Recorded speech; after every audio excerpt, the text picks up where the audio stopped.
Hello, my friends, and welcome to News of the Week.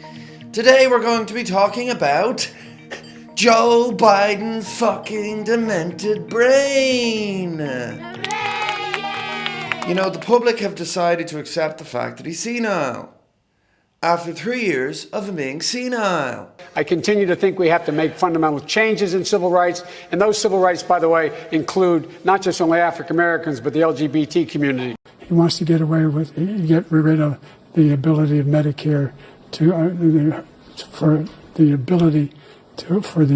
And the reason why they chose the exact day that the left-wing media decided to admit it, we can't possibly say. It must be the most crazy coincidence of all time. Guys, stop asking for permission to think. If he's falling down the stairs and jibber-jabbering around the place, you're allowed to say that he is senile without being a Nazi. You have no courage, and it's your duty to have courage, because human nature is by nature evil. The opposite of evil is truth.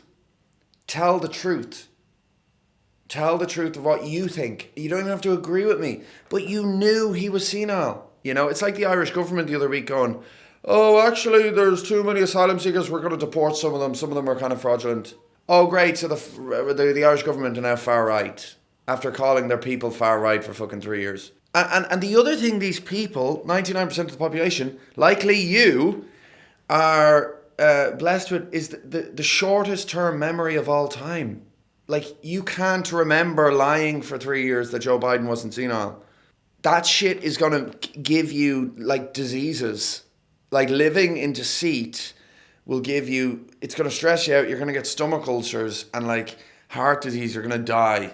And you're going to get dementia because you want to forget all your sins. Taylor Swift has, like, a very, like, devouring fan base. And her fan base have this bad reputation. I get the impression that Taylor Swift fans get hope from Taylor. You know, apart from the fact that I think her parents are really rich and maybe they're involved in the music industry anyway and she hasn't really overcome anything, I think she really markets well this idea that she just has an extraordinarily hard life. And I think her fans see themselves in that. And I think she gives them hope that they can overcome obesity mainly and, like, female alopecia, and you know, a lot of them do actually have really strange diseases, like just like really severe eczema or female facial hair as well. She has to make her massive concerts feel unique, and that's something you need to do to make them events that people want to go to. Little touches can really help. So at her Irish concert, she had 3 nights, and one of the nights this fat black gay dancer goes, "We're never getting back together." Poke my home means kiss my arse in Irish. Then another night he said, like, up the ra or something. No, he didn't say up the ra, he said back together. It's like Conor McGregor's sister went viral in a voicemail for saying the neck of you, you know, so it's a real Dublin thing. She's trying to connect. Never getting back together. Please. I guess they lapped it up, but these concerts, like, mean a lot to these fans, and a lot of them were crying, like, really crazily. You know, I want to tell you that music is not going to save you. And it's not saving these guys. This is a performance. What do the fans get out of pretending like Taylor Swift is a deity and it's a spiritual experience? I think it's a competition to see who loves her the most. And they all want to win. Would you wear a diaper at a concert so you don't miss a thing? Well, Taylor Swift fans are. Cyndi Lauper also performed at Glastonbury. She was shite.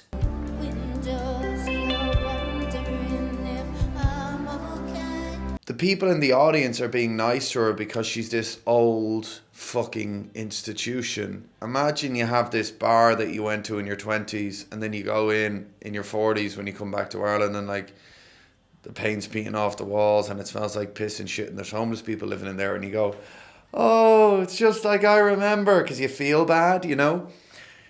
All the good memories, that's what it's like. And to be honest, the way I live my life, the way I think about morals, she deserves to be fucking booed. I don't care if she's an old woman.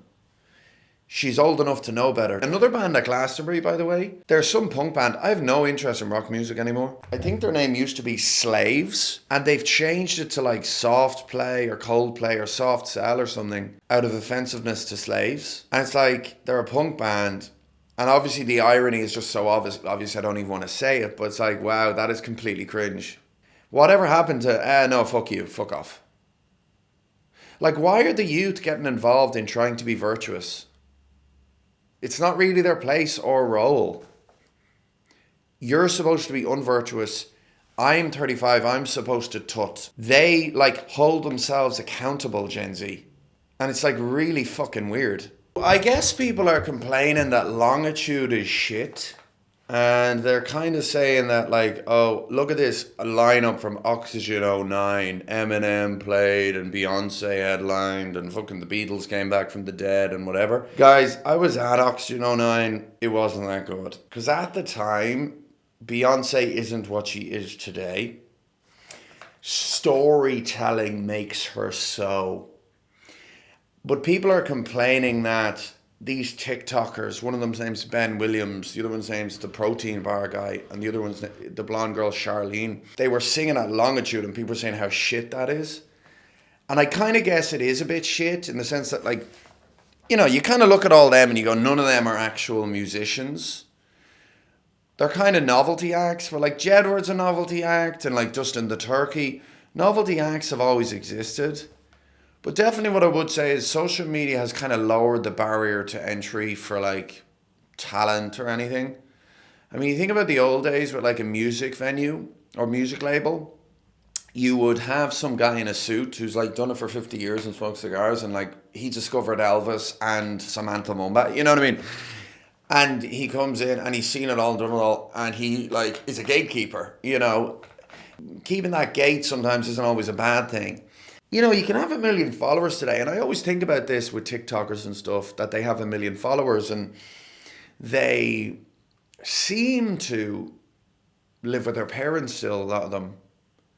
And you go, oh, what's that about? But then some of the other ones of them seem like rich, but some of them seem broke. And I guess the rich ones have business savvy and the poor ones don't, but like, if you've got 1 million followers, but you're wearing nice clothes, but you also live with your mom at 22 or whatever, I just go, oh, maybe you're poor. And that pisses me, like our famous people have to be rich, for God's sakes. Anyway, guys, thank you so much for watching News of the Week. I was just kind of ranting and raving there. Thanks for watching. I'll see you soon.